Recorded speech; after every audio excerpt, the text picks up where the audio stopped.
Marvel. Kryptonian priest becomes stronger by accepting nuns. Chapter 61. As his vision cleared, Enrique found himself on a sun-drenched beach. Not far from him, an old biplane with a smoking propeller was about to crash. A quick recollection of the plot told Enrique that the dimensional gate had sent him to the point where Diana first met Agent Steve, before she left Paradise Island. Although he knew Steve was a good person, who had destroyed a gas lab and sided with the Allies, Enrique's purpose for this trip was to abduct Diana, so he couldn't let them have too much interaction.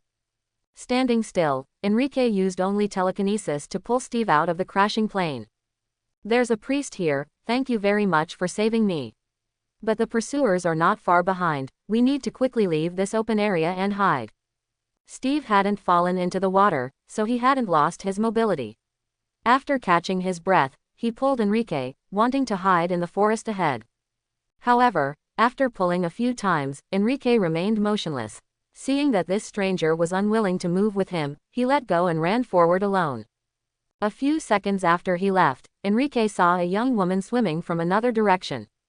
This woman had her long hair tied into a braid at the back of her head, and she was wearing light leather armor, a short skirt, and strapped sandals. Her attire looked quite similar to that of ancient Greek city-state soldiers, but her face was exquisite and well-defined, with no traces of makeup. While her figure was perfectly curved, her arms and legs also had well-developed muscles, giving her a slightly wild, natural beauty. "Hi, my name is Diana. Who are you? Why do you look so different from me?" Enrique looked at the girl in front of him, with her clear eyes, innocent and bewildered expression, and a hint of curiosity, and couldn't help but give her a head pat. While gently stroking the girl's head, Enrique also injected a simple self-introduction image into her mind. "From another universe. Are you a god from the sky? The first time I saw you just now, you were floating in the sky." Diana had never left Paradise Island, so she naturally had no concept of a universe. Nor could she understand what it meant for him to travel from another world. After thinking for a moment, Enrique decided not to delve into the matter and let her believe he was a god. While they were chatting and laughing, a German warship, flying the German flag, entered Paradise Island's barrier. This barrier was essentially just a visual trick disguised as a black storm, with no offensive capabilities.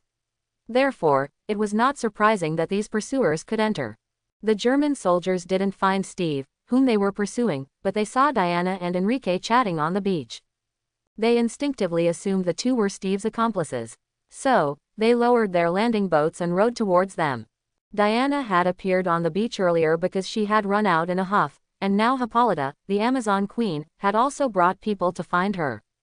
A group of Amazon female warriors on the cliff saw Enrique and Diana standing together. They also saw a team of people in strange clothing rowing towards the shore not far away. However, just as they were about to shoot arrows to intercept these uninvited guests, they saw Enrique raise his hand and make a simple flicking motion. Before the Amazons could feel confused, a terrifying scene unfolded. The seawater was stirred up by Enrique's flick into a giant wave over 100 meters high, crashing down like a small mountain, engulfing the German soldiers in the depths of the sea. The power was so immense that those German soldiers, along with their boats, vanished from this world without leaving any trace. Diana was startled and instinctively hid behind Enrique. She didn't have any concept of gender differences and seemed not to shy away from such physical contact. As she completely hid behind Enrique, her cheek lightly touching his back, a sense of security and intimacy grew within her heart. Her feelings for Enrique also gradually shifted from curiosity to a slight fondness. Now, just being by this man's side, she inexplicably felt very comfortable. Soon, Steve, who hadn't run far, was brought back to the Hall of Judgment with Enrique by the Amazon warriors. Hippolyta sat on the throne, looking down at Steve, who was tied up and escorted by two people. And, the white-haired young man sitting confidently beside her. After the interrogation, Steve had confessed everything. Including his full name, where he came from, why he was there, and what he was going to do next, all were clearly stated. Enrique was able to sit there for only one reason. He told Queen Hippolyta that he could help her resolve the hidden dangers of the Mother Box and Ares. Such a fantastical claim gained trust so quickly because Enrique, while voluntarily holding the lasso of truth, informed her of the past and future of this universe. Then, Enrique demonstrated his terrifying power to annihilate Paradise Island with one blow and then restore it. This trick always worked for Enrique. After all, a young man who could evoke a sense of intimacy just by standing nearby already made a good first impression. At the same time, he possessed the powerful ability to destroy an entire race with a single strike. Under this premise, if the other party was still willing to communicate peacefully, then their credibility was naturally very high. Therefore, after learning about the powerful enemy that might appear in the future and destroy Paradise Island, Hippolyta agreed to Enrique's proposal to take the mother box and Diana. The power Enrique displayed was several times stronger than that of Zeus. If Diana could follow him, her future achievements would certainly be much greater than staying on Paradise Island. Although Steve was a bit displeased, he didn't dare to refute anything. He had personally witnessed Enrique's actions of blowing up Paradise Island with a breath and perfectly restoring it with a snap of his fingers. The main reason Enrique could still do this after leaving the Marvel Universe was the chaos magic he had just acquired from Wanda. With Enrique's magical attainments, the effects of his chaos magic were no less impressive than the Reality Stone. However, this kind of operation, getting a benefit from the previous woman and immediately using it to flirt with other women, was something only Enrique could do as a matter of course. Since there was no malice, Steve was quickly released. However, he had to stay on Paradise Island for a while longer before Enrique left. What puzzled him was that Queen Hippolyta, for some unknown reason, seemed to dislike him greatly. Even though it was their first meeting, she showed no etiquette at all, treating him purely as a prisoner. With Steve's knowledge and worldview, he naturally couldn't understand what Enrique had done. However, for a single mother and daughter-obsessed parent, seeing a yellow-haired man who would abduct her daughter in the future, especially with a young, handsome deity as a reference point, her treatment of Steve was entirely reasonable. Half an hour later, Hippolyta and her personal guard accompanied Enrique and Diana to the secret chamber where the mother box was stored. As the 1,000-pound gate opened, only a circular stone platform was visible in the entire chamber. On the platform rested a metal cube, full of technological flair, that seemed out of place on Paradise Island. Enrique stepped forward and grabbed the mother box. It was then that he clearly felt an emotion emanating from the mother box. This thing seemed to have a self-awareness, it was actually afraid of him. However, fear was useless. To avoid further trouble, Enrique flipped his hand and put the mother box into his system space. Chaos mother box detected, 1/3. All 3 mother boxes must be collected before they can be placed in the collection. Alright, the Amazon's mother box will be temporarily kept by me. Next, let's go deal with Ares.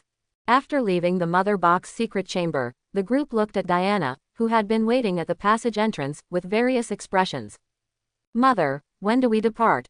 Diana naturally hugged Enrique's arm, looking expectantly at Queen Hippolyta. Sighing inwardly about a daughter growing up and leaving home, Hippolyta replied, annoyed, tomorrow, then. I'll pick out a good set of equipment for you. Do you want to trouble my Lord Enrique to protect you? Hearing this, Diana had no choice but to give up. However, she still volunteered to lead Enrique to rest. Before Hippolyta could say anything, Diana had already pulled Enrique and ran off. Her younger sister, also the Amazonian Legion commander and Diana's mentor, Antiope, stepped forward and patted Hippolyta's shoulder with a smile. Overprotection will only make her fragile. I believe you've also sensed it, my Lord Enrique came specifically for Diana. Being with such an immensely powerful god, her safety is completely out of concern. Hippolyta and her sister looked at each other for a few seconds, and finally, she also smiled, you're right, I was overly worried.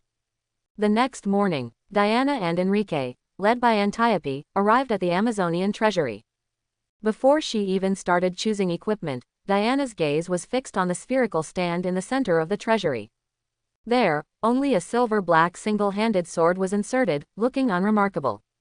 Enrique glanced at it and shook his head in disappointment. This item was indeed good, but it was a replica artifact forged using the artifact forging method. However, considering it was the godkiller sword that Diana had yearned for many years and always wanted to get her hands on, Enrique did not expose the matter. He just quietly watched Diana put on the gold, red, and blue metal light armor, and receive Antiope's starfall circlet. She then put on her shield, hung the lasso of truth at her waist, and finally stood in front of the godkiller sword. Diana, I cannot accompany you forever. After leaving Paradise Island, do not be overly restrained. Do what you believe is right, and do not regret your choices. Then, She turned to Enrique and bowed. "My lord Enrique, I only have this one daughter.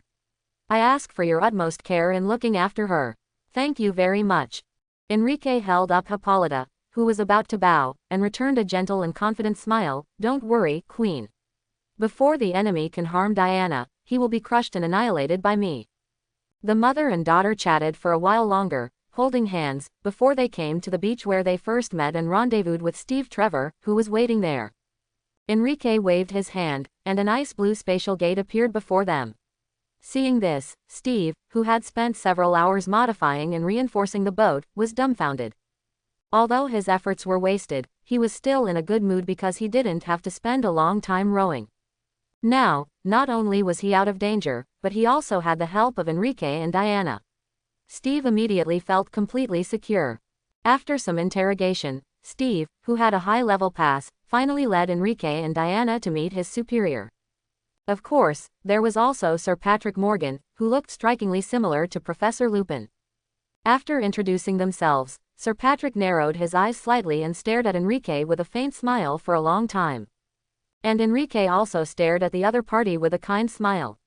Obviously, they both discovered that the other was not human, but there were too many people around to conveniently test each other. After about 5 seconds of staring, just as Diana, Steve, and several surrounding officers noticed the atmosphere was a bit off, the two simultaneously extended their hands and shook them. "You are Ares, that so-called god of war."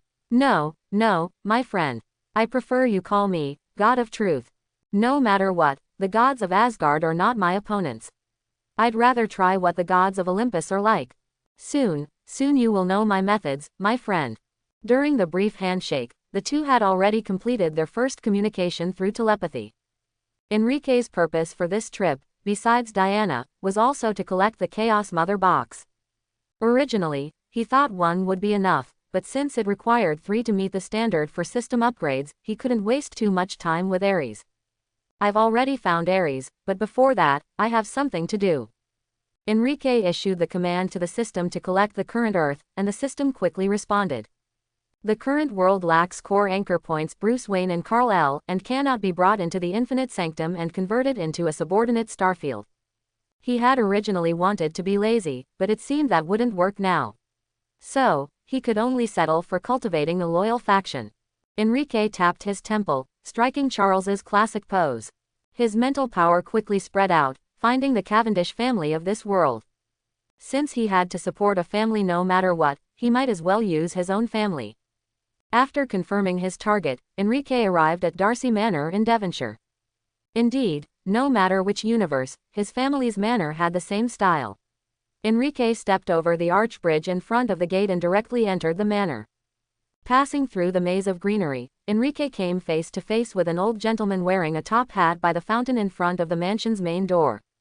The old gentleman bowed to Enrique, but his face was full of confusion. "Young father, this is our first meeting, but why do I always feel as if you and I have been old acquaintances for many years?" Enrique stared at him for 2 seconds, then couldn't help but exclaim, "Holy crap, great-grandpa." This person was the DC Universe counterpart of Enrique's never-before-met great-grandfather from the Marvel Universe, Victor Christian William Cavendish. When Enrique had returned to his family to organize his assets, he had seen a side portrait of him in military uniform from his time as Governor-General of Canada in the mansion. Tracing back further, the grandmother who was on her deathbed when Enrique transmigrated was precisely his third daughter. Before Victor could call anyone, Enrique directly pointed a finger, transmitting what he wanted the other party to know. Old Victor was fixed in place, his body trembling uncontrollably. This state lasted for about 10 seconds before he recovered. "So that's how it is, I understand. Our family will definitely do our best to accomplish what you have arranged." Enrique gave Victor not only various types of knowledge but also a relatively detailed brief history of the world. At the same time, he also strengthened his physique. Now this old man could at least live healthily for another 30 years. His job was to use this extra time to train his family's descendants to strictly follow his orders and be adept at seizing various opportunities to accumulate wealth like business geniuses. It was 1917, and Enrique's goal was for the Cavendish family of this world to become a super financial conglomerate surpassing the Wayne Group by 2017. Not having money powers in the 600th world always made him a bit uncomfortable. Now, this problem was solved, and from the source. Then, the things Enrique needed to do next became much simpler. First, kill Ares and end the research on poison gas bombs. As for the outcome of this war, caused by capitalists fighting among themselves, he didn't care. Second, find the remaining 2 mother boxes. One was in Atlantis, which was a fixed task and not a big problem. The last one was with the German army. The mother box itself had a special stealth protection mechanism, and Enrique's attempt to scan it just now was fruitless. However, he knew that in the plot, after the war ended, this mother box would be taken out of the German laboratory and he could get it then. The only slight regret was that the novice Diana would miss some opportunities for training and growth. However, for Enrique, these were minor issues. Compared to Wanda, Diana was even more innocent, and it would be even simpler to make her understand the dangers of the world. With his previous experience with Wanda, Enrique would be even more at ease this time. 2 days later, Diana stepped into the banquet hall, her black velvet high heels clicking on the gilded dome of the Savoy Hotel in London. The gown, woven by Enrique with chaos magic, flowed with nebulous dark patterns. Its backless design revealed the Amazon warrior's muscular physique, and the shattered diamond chains hanging from her waist jingled with each step. Their purpose in coming here was simple: to kill General Ludendorff. However, before acting, Enrique didn't mind cultivating more affection with Diana. The two swayed to the rhythm in the center of the dance floor, and as they slowly spun, everything around them became blurred. At this moment, only each other existed in their eyes. Aside from their faces, Enrique and Diana were almost completely pressed against each other. That irresistible intimacy made Diana feel a little disoriented and soft all over. I have a suggestion. I also have a suggestion. I wonder if we're thinking the same thing. Diana stared at Enrique's eyes with deep affection, their gazes already intertwining. The two paused briefly at the same time, then, with a tacit understanding, said in unison, "How about we let Ludendorff live one more night?" After saying this, they both chuckled softly. No longer continuing to dance, Enrique directly bent down and scooped Diana into a princess carry. Amidst the cheers and applause of the crowd, he carried Diana and disappeared from the ballroom. After a period of intimate connection, Diana's already extremely high favorability towards Enrique skyrocketed. During this time, they also developed some special uses for the lasso of truth, discovering more than a dozen new skills. Their one-on-one tutoring continued until around 3 p.m. the next day, only ending because Diana was physically exhausted, allowing Ludendorff to live for several more hours. After assassinating Ludendorff, Enrique led the special operations team assembled by Steve Trevor in a blitzkrieg. Using Asgard's divine descent tactic, they flattened 27 German watchtowers, frontline command posts, logistics points, and more within 3 days. Many times, before the orders for troop allocation could even be delivered, the command post would be directly dismantled by Diana, who had teleported there. Seeing the situation completely one-sided and the war about to end prematurely, Ares couldn't help but panic. He didn't dare delay and directly arrived at the front lines. As soon as he landed, Ares attacked the special operations team with full force, holding nothing back. Enrique, sensing Ares's arrival, used the excuse of raiding another gas research base, wanting to spread their attacks. He deliberately did not follow the special operations team to the bomb transport point. Ares, furious, attacked, and with just one encounter, he killed everyone in the special operations team except Diana. Looking at the scattered limbs and the half-dead Steve, who died with his eyes open, Diana was completely stunned. Soon, fear transformed into rage. Diana roared and thrust her sword with all her might towards Ares. Unfortunately, the power gap between them was too vast. Diana's proud god-slayer sword couldn't even break through Ares's defense. He blocked the fully thrust blade with just his palm. Not only did he block it effortlessly, but the entire god-slayer sword, as if melting, directly disintegrated into black and red fragments and scattered. However, just as Diana was about to be severely wounded by Ares, a portal composed of an ice-blue halo appeared between them. Enrique blocked Ares's grabbing hand with one hand and punched him in the nose. Ares groaned in pain, his head involuntarily tilting back, yet he couldn't escape the battle due to Enrique gripping his arm. "Diana, you should retreat first. This is not an enemy you can handle." "No, I want to fight alongside you." "I can." Enrique delivered another punch, sending Ares flying dozens of meters into a pile of metal cans. Then, He turned his head and stared at Diana with a serious expression. Listen to me. Go to a safe place and wait for me. I'll deal with Ares quickly and come back for you. Diana nodded, tears in her eyes, and reluctantly retreated in the opposite direction. However, she didn't go far, running a few dozen meters away and hiding behind cover to observe the situation. Then, an unbelievable scene unfolded before her eyes. Enrique was kicking Ares around like a sandbag, sending him flying in all directions through the air.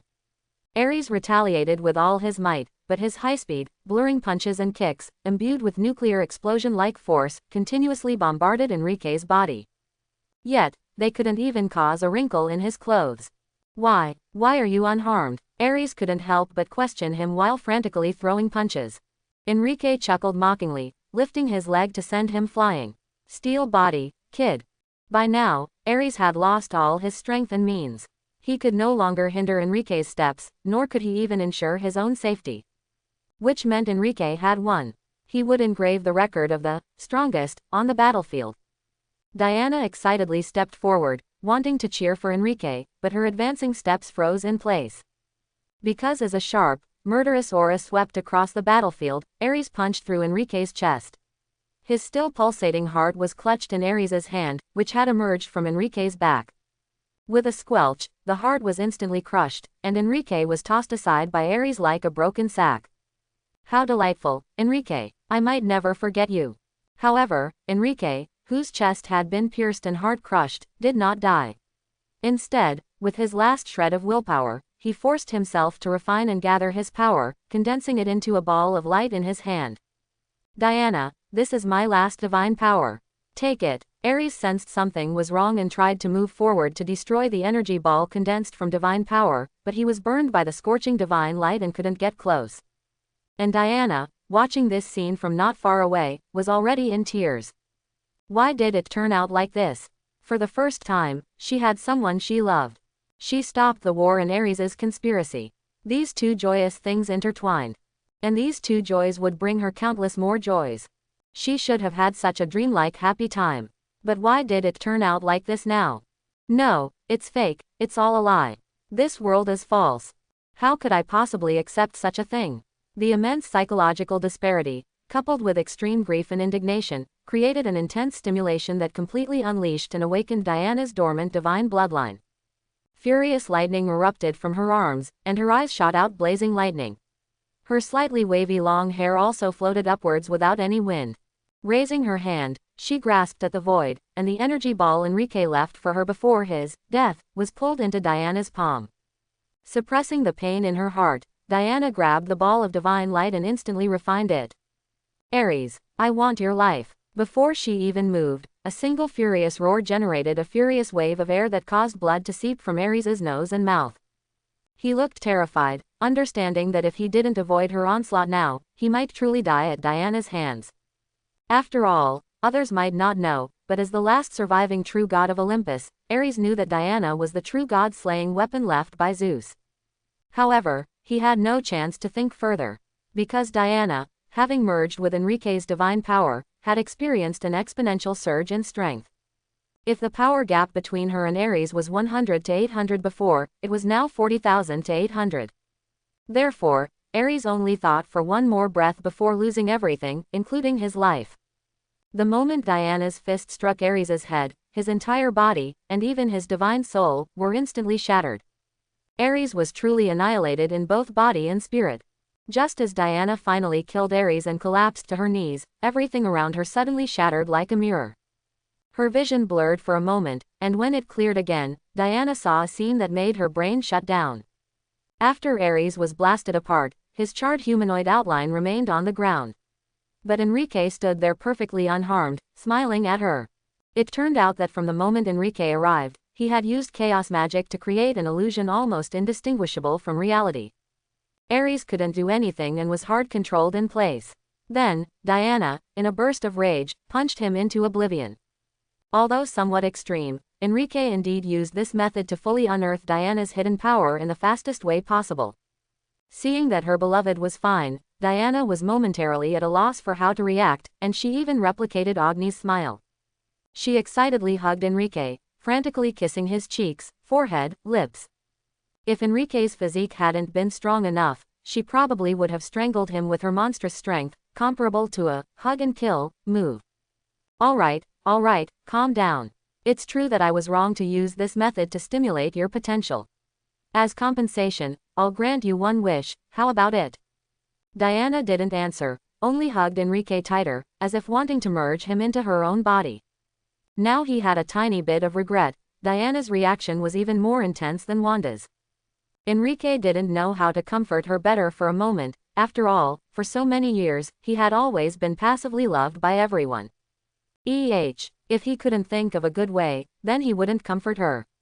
Thinking this, Enrique wrapped one arm around Diana's slender waist and appeared in the Aquaman's palace in Atlantis. Protected by a biological force field, Diana felt no discomfort even appearing at the bottom of the sea. At this moment, she no longer cried, her attention drawn by the magnificent and exotic undersea world.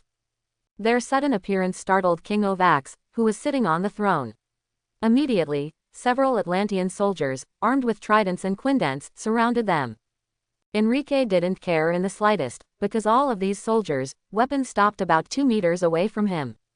There seemed to be an invisible barrier there, and no matter how hard these warriors tried, their weapons couldn't advance an inch. An Aquaman without even a golden trident. You don't even have the qualifications to speak to me as an equal. He released a faint wisp of his aura. Even though he had held back, Enrique still overestimated this generation of Atlanteans. All the sea soldiers surrounding him and Diana, and even King Ovax on the throne, were directly sent flying backward. The dozen or so sea soldiers closest to them lost all vital signs before they even hit the ground. King Ovax was slightly better, but blood oozed from his eyes, ears, nose, and mouth. He struggled a few times on the palace floor but couldn't get up. And the spreading aftermath seemed to have plowed the entire palace, with all the ground shattered and overturned. Fragments of coral and shells filled the surrounding sea area. This place is good, it would be a pity to flatten it. Take me to get the mother box, otherwise, die. Just then, a butler-like Atlantean stepped forward and stood in front of Enrique. This person looked almost exactly like Norman Osborn, and Enrique recognized his identity at a glance. Wasn't this Volko? This powerful, sir, I can feel that you bear no ill will, please do not destroy Atlantis. I will take you to the secret chamber where the mother box is hidden. Enrique nodded and followed Volko towards the palace gate. Before leaving, he casually snapped his fingers, and in an instant, the Aquaman's palace was restored to its original state. However, King Ovax remained frozen in place. Enrique was very dissatisfied with this guy's slide to kneel speed. Soon, Enrique and Diana, led by Volko, arrived at the entrance of a cave guarded by 2 sea soldiers. What left Enrique a bit speechless was that this cave, which stored the mother box, only had a water curtain isolation door as protection, besides the sea soldiers at the entrance. Let alone a powerful person of his level coming to take it personally. Even if Darkseid's parademons came, getting the mother box wouldn't be much effort. It seemed that running off an 8-year-old child back then had made them overconfident. Detected chaos mother box 2/3. All 3 mother boxes must be collected before they can be placed into the collection. Grabbing the mother box and putting it into his system space, Enrique wasn't in a hurry to leave. As the saying goes, where the wild goose passes, it plucks a feather. A thief never leaves empty-handed. The Atlanteans' strength wasn't great, but there were many beautiful women. Since he had already taken Diana, he didn't care how twisted the future plot lines would become. He might as well just abduct Aquaman's mother, Atlana, too. It just so happened that Namor, the Aquaman in his universe, was ugly and often caused trouble by betraying others. It would be better to have his own Aquaman to manage the Atlantis of the Marvel Universe. As soon as this thought emerged, Enrique immediately took action. His mental power swept across all 7 sea regions of Atlantis again, and he quickly found Atlana. Looking at the woman before him, who was so tender she seemed to be made of water, even more stunningly beautiful and flawless than satin in Moulin Rouge, Enrique unhesitatingly handed over control to his invincible second brother. And Atlana, who was at the peak of her bloom at this time, was also deeply piqued by the curiosity of this man, whose face, figure, and temperament were all impeccable. Without any verbal communication, the 2 slowly swam towards each other in this undersea world. Just a brief glance into Enrique's undisguisedly aggressive eyes sent an electric current through Atlana's entire body. A mix of nervousness, excitement, anticipation, and exhilaration made her heart beat faster and faster. Even immersed in the deep sea, her body uncontrollably surged with waves of heat. My gift is my song, and this one's for you, and you can tell everybody that this is your song. It may be quite simple, but now that it's done. Enrique simply plagiarized, directly borrowing the poem that Christian, the male lead in Moulin Rouge, gave to Satine. As he sang the poem, the two drew closer, and finally, like yin and yang fish, surrounded by deep-sea fish, they gently embraced. OMG, I think I'm in love, I've fallen in love with a stranger. My name is Enrique, of course, you can also call me father. Just call me Atlana. After a few seconds of deep eye contact, they said nothing more and simply kissed deeply.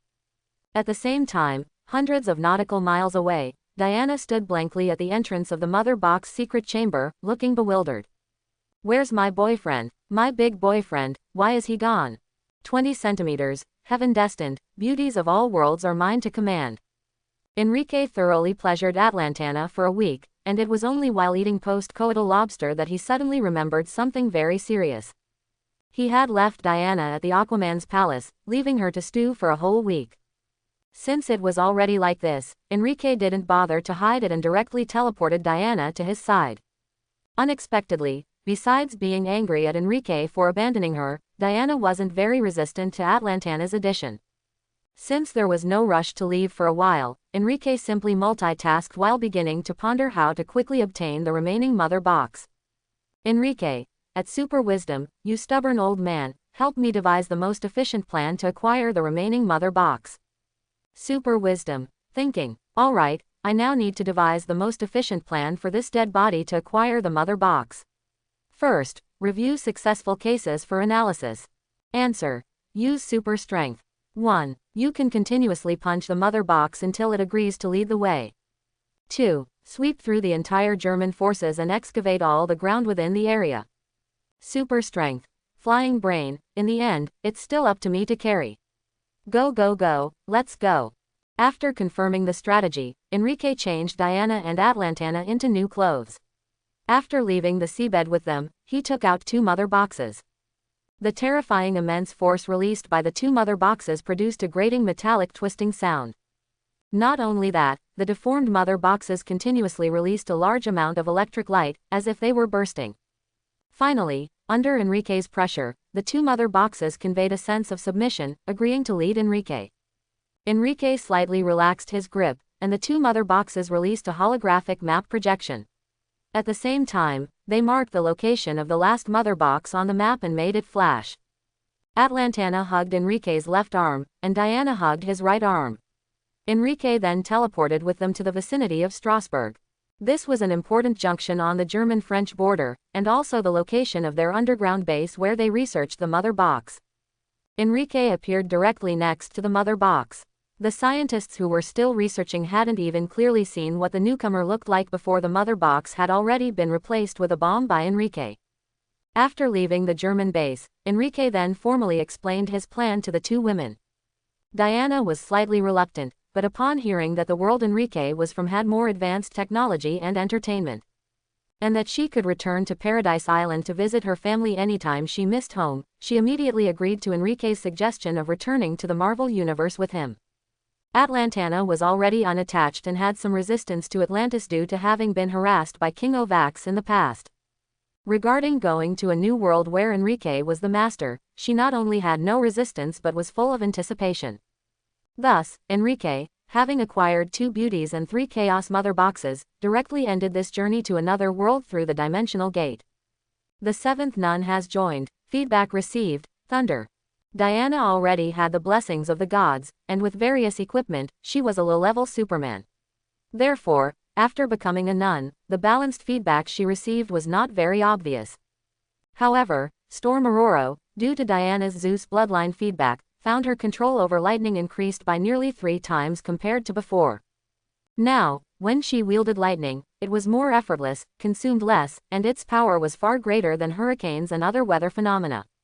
Even if Thor came, if he didn't have king-level weapons, and only competed in the power of lightning, he probably wouldn't be Aurora's match. Enrique originally wanted to take Atlantana as a nun as well, but unfortunately, the system determined she did not meet the standards. Helpless, Enrique could only provide some compensation from other directions. Enrique was slightly disappointed that he couldn't bring a planet back from this trip.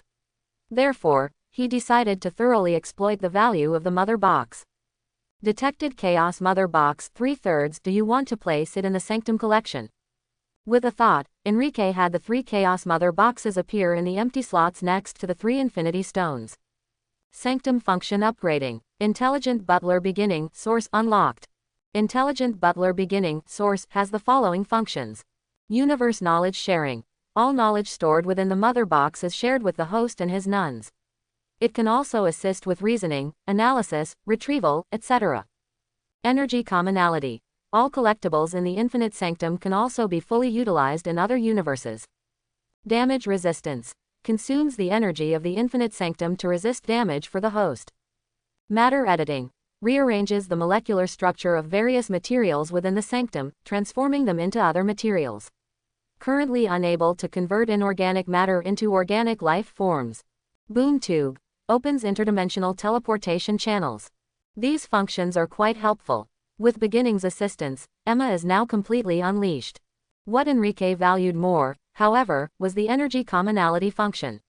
This way, when he traveled to other universes in the future, he could freely wield the power of the Infinity Stones.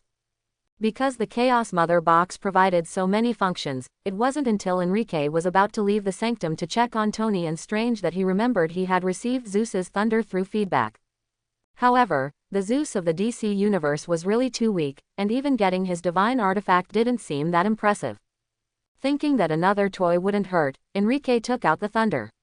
Accompanied by a thunderous boom, a brilliant golden lightning condensed in his hand. However, these golden lightning bolts did not fully solidify. Enrique could feel that he could now control the concept of thunder, rather than having obtained a physical weapon. With a flick of his finger, a small mountain nearby was shattered from within by the thunder, turning into fist-sized gravel that scattered in all directions. With a grasp of his hand in the void, countless tiny lightning bolts erupted, like a spider web, pulling and re-aggregating these gravel. With 2 simple movements, Enrique, without using any other authority, created a thunder mountain composed of billions of volts of high-voltage lightning. It was much more powerful than expected, but still not quite handy. Enrique planned to integrate thunder into his designated king-level divine artifact later to amplify its power. After a quick inventory of his gains, he was about to call Kara, but before he could act, Ancient One came to report on work. The new Sorcerer Supreme has completed the trial, jointly held by Tony and Strange, meaning they are dual decision makers. Strange and Christine are stationed at the dimension boundary wall, maintaining the internal operations of the Sanctum. Tony still acts with other heroes. Is this feasible? Enrique closed his eyes for a moment and quickly sensed the situation at the Sanctum Sanctorum and the external Avengers. Sorcerer Supreme Strange no longer looked pale and had dark circles under his eyes. With Tony's help, he completely stabilized the Great Demon and the tentacles of the Eye Demon clone within him, no longer at risk of backlash. Although his complexion was still slightly pale, overall he looked quite vibrant. At this moment, he was floating within the Sanctum Sanctorum, perusing of Ashanti's book transcript. He was preparing to create more white magic and include it within. Christine also joined the Sanctum Sanctorum, becoming a mystic sorceress, and now serves as Strange's assistant, helping to manage various mundane affairs. The two have already married, a true happy ending for lovers. As for Tony, he rebuilt a base near his seaside villa, serving as a usual resting and gathering point for the Avengers. An arc reactor was still in his chest, but its surface bore an orange-gold magic rune. Recalling his combat status, it could be seen that Tony's armor had already iterated beyond the nano-universal armor. Now his armor was of a type more adaptable to magic, capable of resisting most attacks through the Vishanti heavy protection spell attached to it. Not only that, the armor could also adaptively analyze the magic used by enemies and release counter spells to assist Tony in dealing with sneak attacks or control. Moreover, with the financial support of Stark Industries, the Sanctum Sanctorum not only received a renovation, but Tony and Strange also added many protective spells. Leaving aside other things, with these two in charge, even if Enrique actively helped Thanos gather all the Infinity Stones, he wouldn't be able to cause any trouble. Although Enrique could still overpower them, facing the two of them working together, he no longer had the crushing advantage. Therefore, Enrique decided to go to the sun to improve himself further.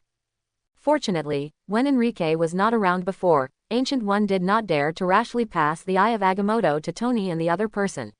She still kept it with her. Enrique directly took it from her and placed it among the Infinite Sanctum's collections.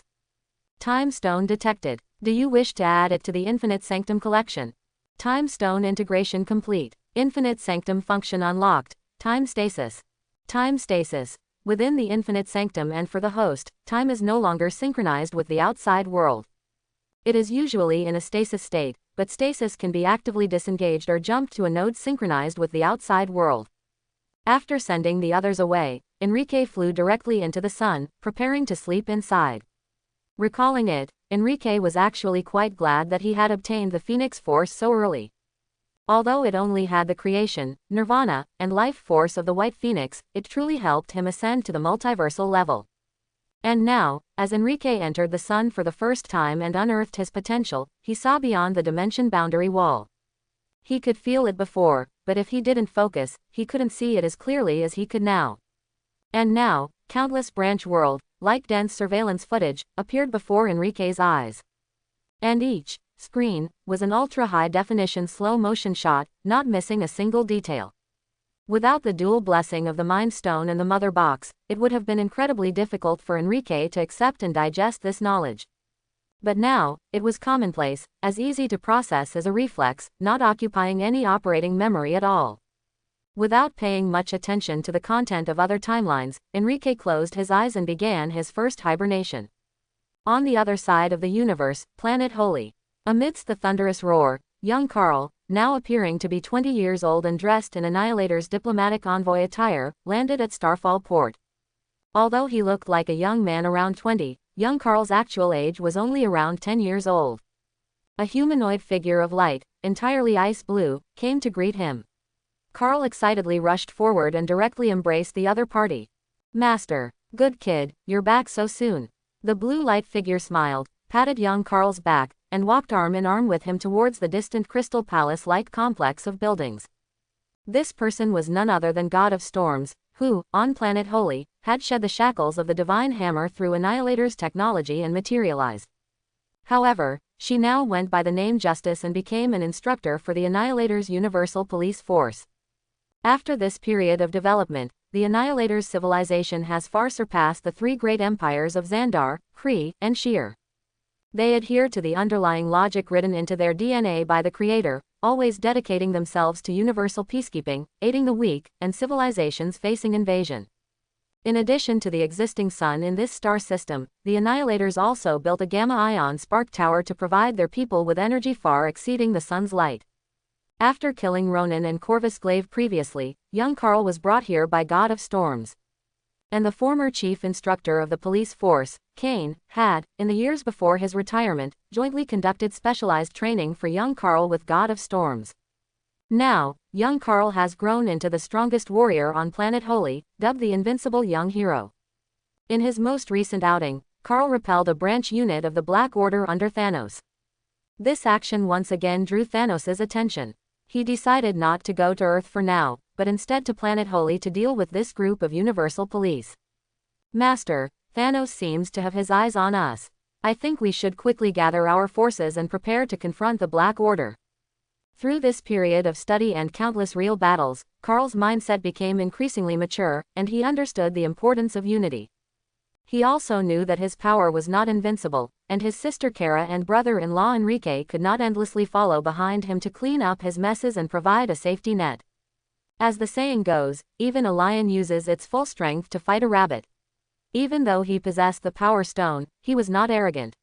Instead, he asked Justice to quickly gather the police members who were still at the main base. Soon, streaks of light landed on the massive platform at the port, roughly numbering over 3,000 people. "Carl, what's so urgent?" A burly man with an inverted triangular physique stepped forward, asking on behalf of the others.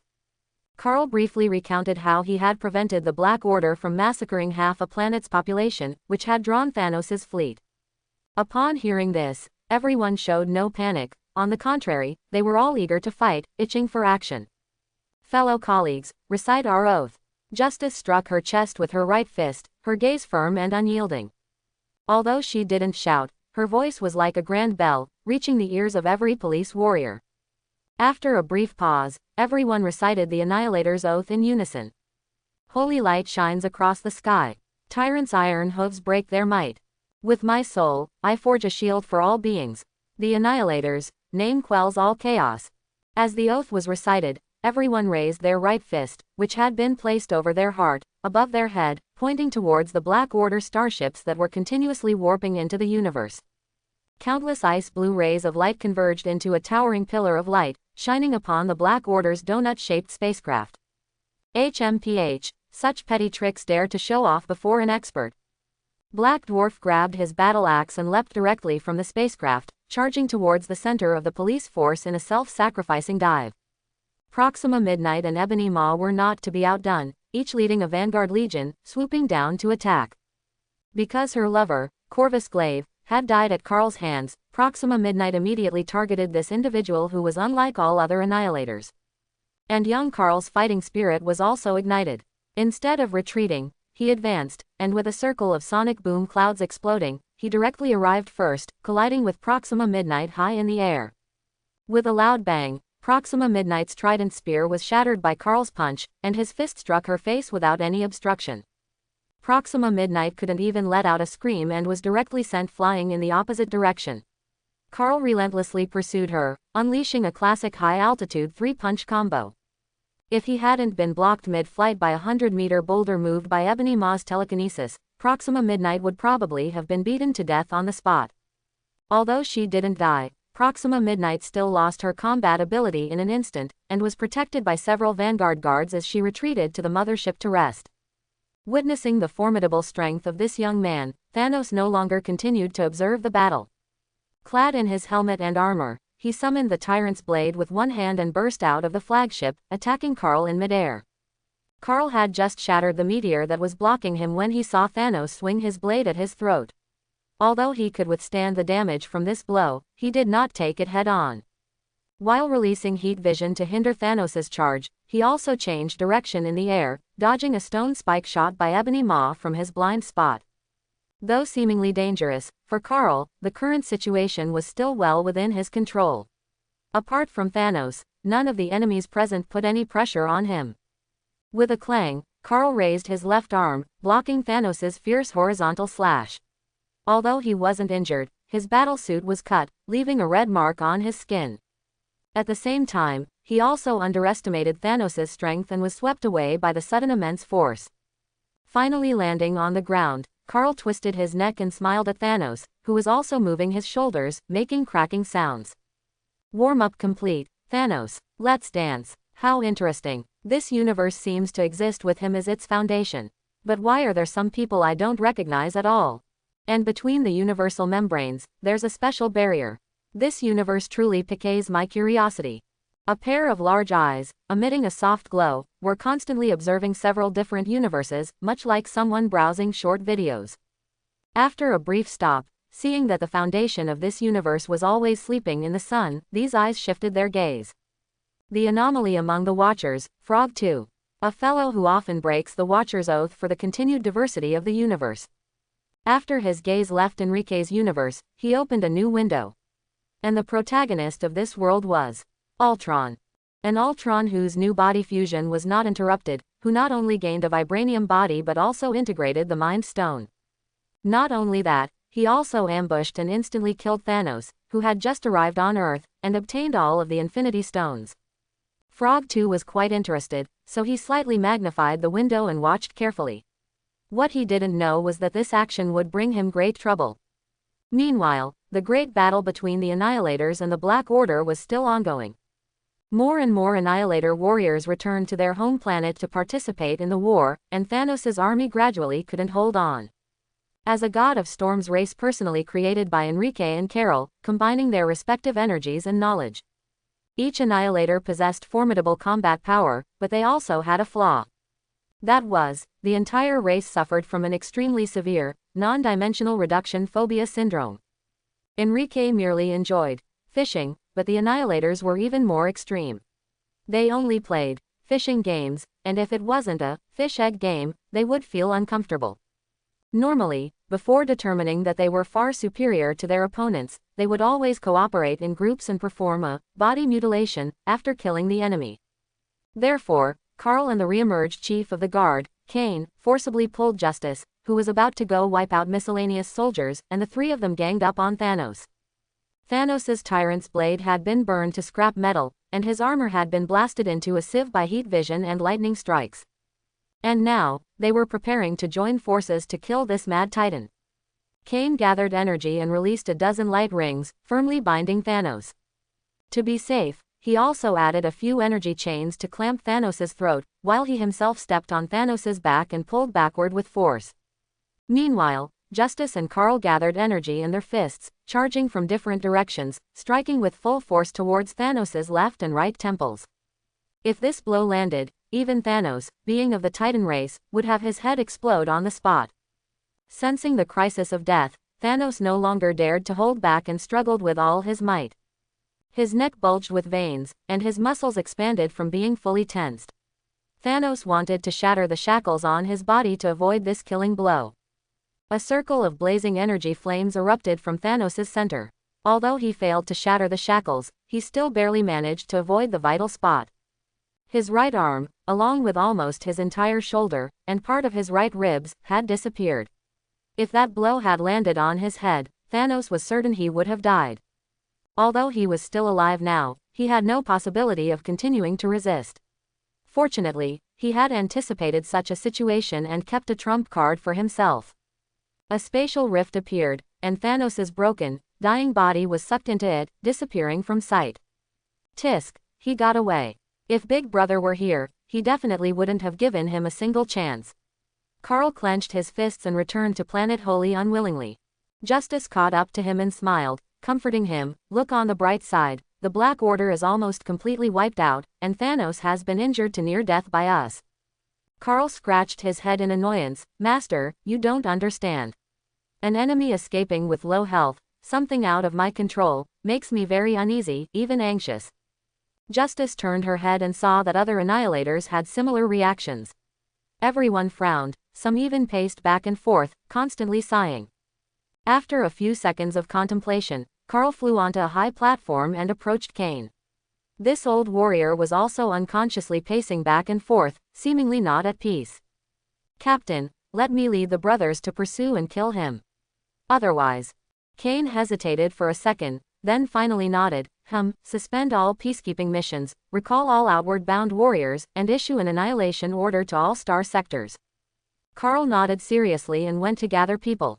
But Justice couldn't quite understand why they were so anxious about a dying enemy whose faction was destroyed and whose own life was in peril. Ultimately, she decided to go back and find Enrique.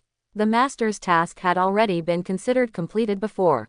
Now, it was a good time to report this matter as well. Amidst the thunder, Justice transformed back into her primordial form of ancient divine lightning and rapidly flew towards the solar system. However, Enrique was no longer in the solar system, or even in the current universe, at this time. Just before Thanos attacked Planet Holy, the Watcher Frog too arrived in this universe. As a being transcending a single universe, he was unaffected by Enrique's time stagnation. Frog 2 did not awaken Enrique, but instead directly grabbed him in his hibernating state and brought him to a special domain where the multiverse guardians gathered. Because of his departure, the time stagnation also lifted. Therefore, to others, Enrique had just left Earth not long ago and then immediately went missing. Fortunately, the new butler, Beginning, was part of the Infinite Sanctum and could communicate with Enrique in real time. If it hadn't informed them that Enrique had gone with the Watcher to other timelines, then the God of Storms would probably have had to wait for him to return to report the situation.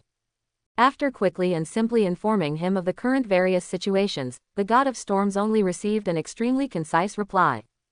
Don't worry about him. The Power Stone was on little Carl, the Soul Stone had yet to be acquired by anyone, and the other 4 stones were stored in the Sanctum. The current Enrique no longer cared about Thanos. Not only did he not have a single stone now, but his army was almost completely wiped out, and he couldn't even protect himself. Let the Joker, who was no longer worth watching, be handled by Carl and his unruly children. After cutting off communication with his butler, Enrique finally turned his attention back to the group Frog 2 had brought over. Captain Carter, Gamora, Party Thor, Black Panther Star-Lord, Golden Panther, and the Supreme Doctor Strange. These fools, except for the Supreme Doctor Strange, could be said to not even count as hangers-on, and there was even a traitor among them. To be able to suppress Infinite Ultron with this group of useless people, one could only say that Strange was also a divine being. Enrique would find an opportunity later to remove the Golden Panther's protective spell. Letting him be killed by Ultron would solve many problems. As for the 6 stones, he didn't plan to let them go either. Whether they could be improved or not, he couldn't come here empty-handed, right? Of course, Frog 2 bringing him over for free labor while he was sleeping couldn't just be overlooked either. Big head, how are you going to compensate me? Frog 2 was stunned for a moment, preparing to explain that if Infinite Ultron was left unchecked, he would destroy the multiverse and his universe would not be spared then.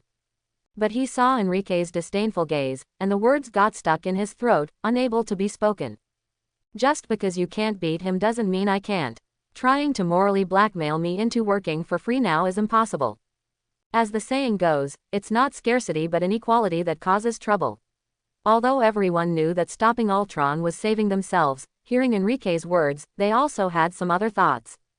Looking at the several gazes focused on him, demanding wages, Frog 2 instantly broke out in a cold sweat. Ultimately, Frog 2 had no choice but to agree to do one thing for them within his capabilities. This would serve as compensation for inviting everyone to fight against Ultron. Although Enrique at this level didn't need it, it was another matter if the other party didn't offer anything. He had slept in the sun for nearly 300 years, and now was the time to properly test his progress. In a way, Frog 2 had even arranged a good opponent for him. Therefore, he went with the flow and didn't make things difficult for the big-headed one. Time was of the essence, and Enrique didn't delay. With a snap of his fingers, he brought everyone to a desolate planet suitable for a battlefield. This was one of the many universes that Ultron had swept away. Besides them, no other intelligent life existed there. Upon landing, Enrique deliberately simulated the Bifrost Bridge, creating a grand commotion, which immediately drew Ultron's attention. I didn't expect there to be life here. As he spoke, a dimensional rift appeared. Then, Ultron, cloaked and adorned with 5 Infinity Stones on his chest, appeared in the air not far away. To be fair, your red face is really ugly, Enrique quipped, already appearing in front of Ultron. Then, only fragments of a metal mask remained in his original spot, and Ultron himself had vanished.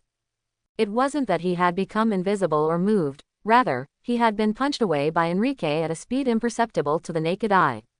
However, the next second, Ultron returned to his original spot and unleashed a powerful energy wave capable of annihilating an entire galaxy. Strange's protective spell hadn't even been fully distributed when Star-Lord, T'Challa, Gamora, and Killmonger were instantly swallowed by the energy explosion, leaving no trace of dust.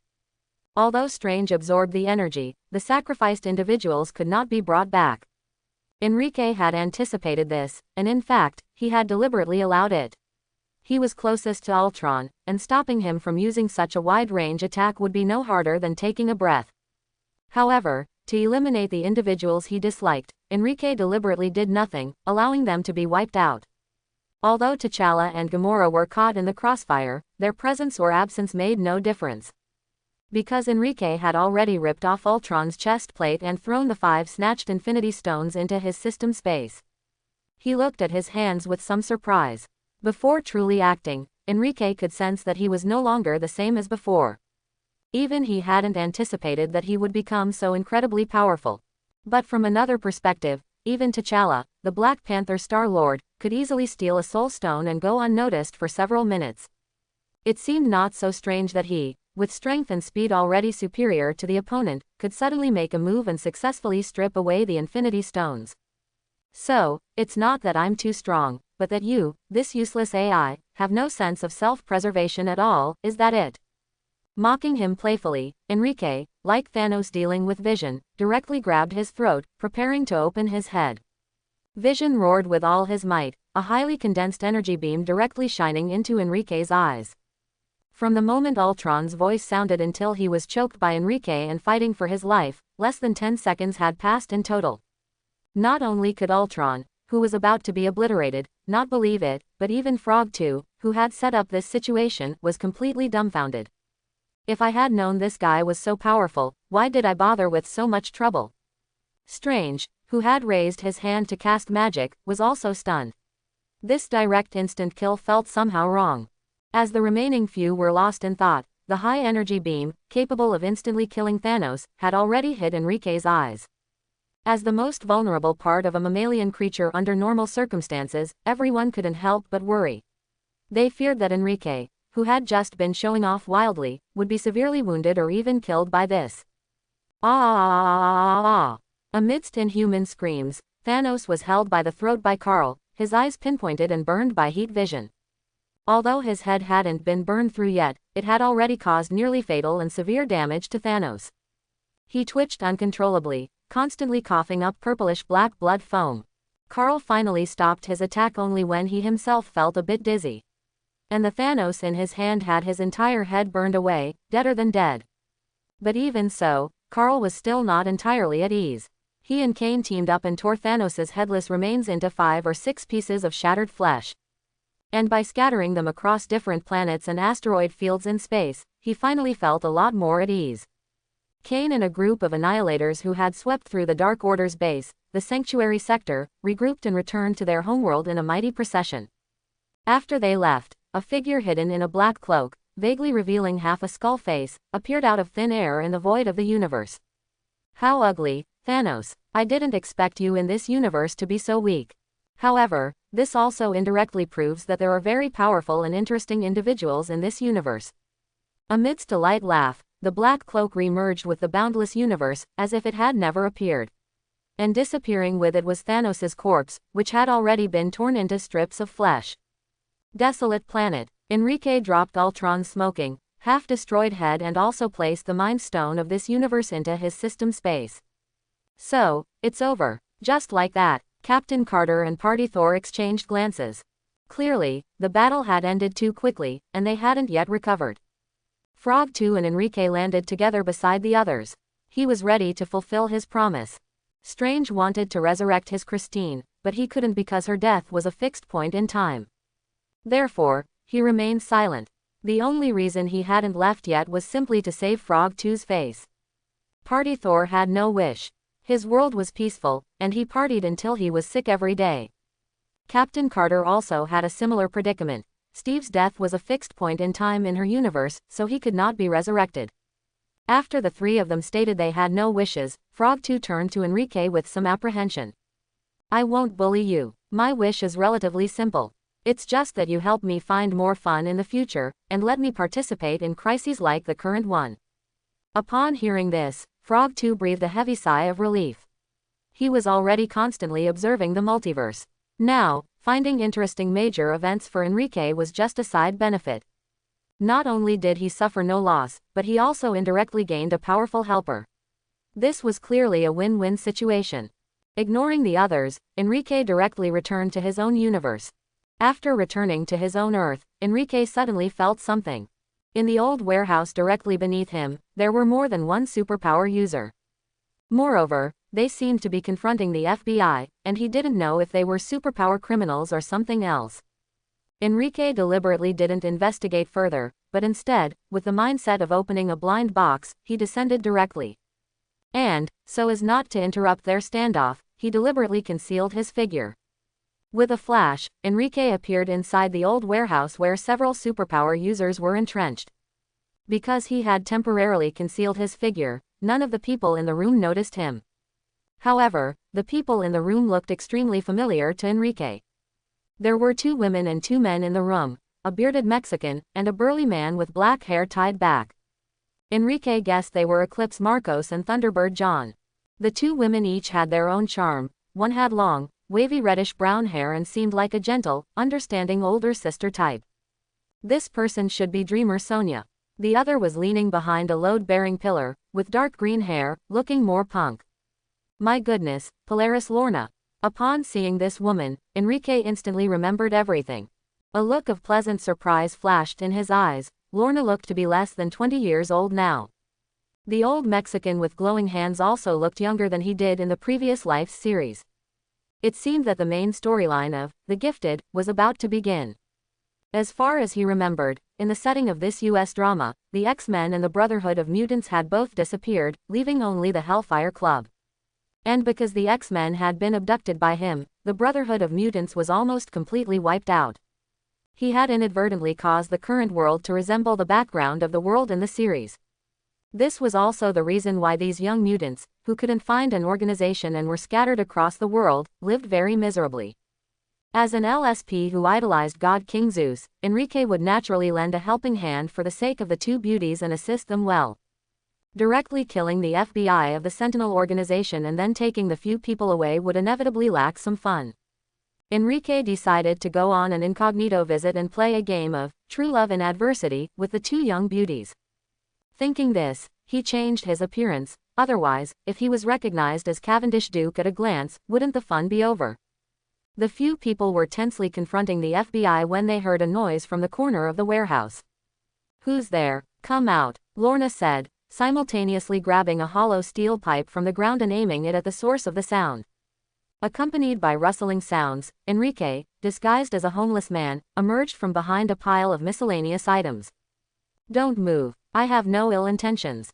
This shout startled Lorna. Her control over her powers was not precise enough to begin with, and being startled like that, she immediately lost control.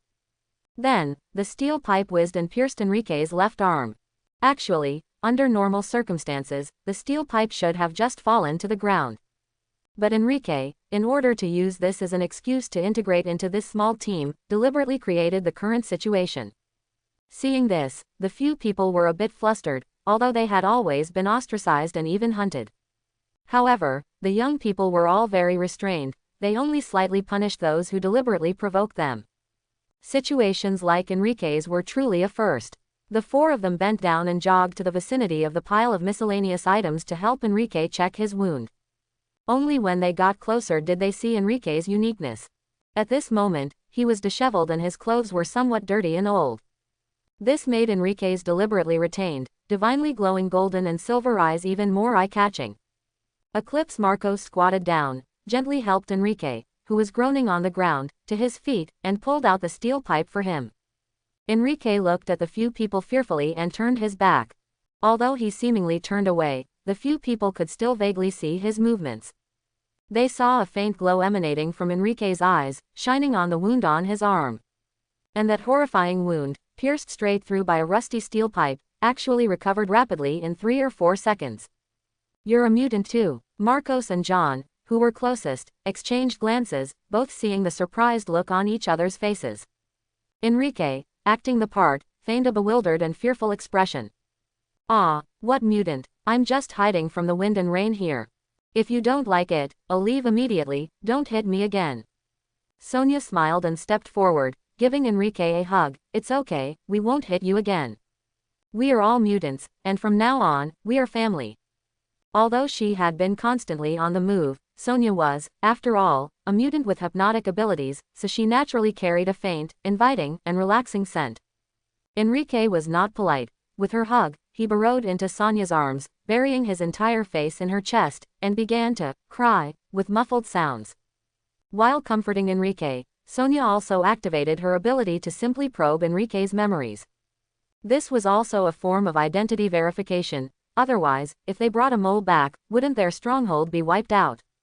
Unfortunately, her mental power compared to Enrique's was even greater than the difference between an atom and the observable universe. Everything she saw was only what Enrique wanted her to see.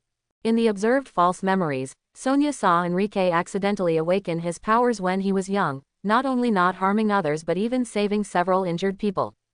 However, he received no gratitude, instead, he was betrayed by those he had helped. Enrique's family, originally a middle-class, well-off family, was wiped out by those who reported him and the people from the Sentinel organization. His parents were shot dead protecting him, and their family property was emptied. If he hadn't had the ability to open portals, Enrique would probably have died long ago. For the next few years, he basically survived by picking up trash to eat, sleeping under bridges, and in abandoned warehouses. Even after being harmed by them, such a kind-hearted person with a tragic past showed no anger or retaliation. Upon learning all this, Sonia's heart was almost filled with guilt. She had no other compensation. She could only hug Enrique even tighter to make him feel secure. Oh, right, I haven't asked your name yet. My name is Enrique. Okay, Enrique, now we need to figure out how to retreat, can you keep up? Enrique nodded, and a halo of light shot from his eyes. A portal immediately appeared on the wall it illuminated, through which the scene on the other side could be vaguely seen. OMG, what's your ability? It's so amazing. Lorna giggled and stepped forward, excitedly patting Enrique on the shoulder twice. He also scratched his head with a simple smile, suddenly playing a pun. I'm rich. Oh no, my silver eye can open spatial gates, and my golden eye is for healing or repair. The few people all showed joyful expressions, not expecting to have found such a treasure as Enrique. And so, the 5 of them stepped through the portal and quickly left the place. As they left, Enrique quietly left behind a few illusionary projections. This was to stall the FBI from the Sentinel organization, allowing them to continue their standoff outside. He could, of course, with a single thought, wipe them, or even the entire Sentinel Special Operations team, from the face of the earth. But that would inevitably reduce a lot of fun, without the FBI putting pressure on these young mutants and acting as the big villains. How else could he play out the script of, Universe God conceals identity, becomes a homeless man to deceive young girls, and falls in love with his father's killer? The few people got into a stolen SUV and quickly left the street, heading towards a nearby stronghold they had recently discovered. The group had only just formed less than a month ago, so the 2 couples from the original storyline had not yet developed any romantic feelings. Everyone was still in a state of mutual sympathy, gathering together to help each other. However, with Enrique's addition, the future development would be vastly different. After a brief chat along the way, Enrique casually steered the conversation towards Magneto. I heard there used to be a brotherhood of mutants, founded by Magneto. Too bad he provoked a big shot and was taken out. The faces of the others became a bit awkward, looking at Lorna, unsure whether to respond. However, Lorna seemed to not care at all. My biological father is Magneto, but so what? What else did he bring me and my mother besides suffering? He didn't even visit me once. I'd rather he die, that irresponsible guy. Upon hearing this answer, the corner of Enrique's mouth curled up, revealing a smile similar to Light Yagami's. I hope everyone will support it and subscribe for more videos.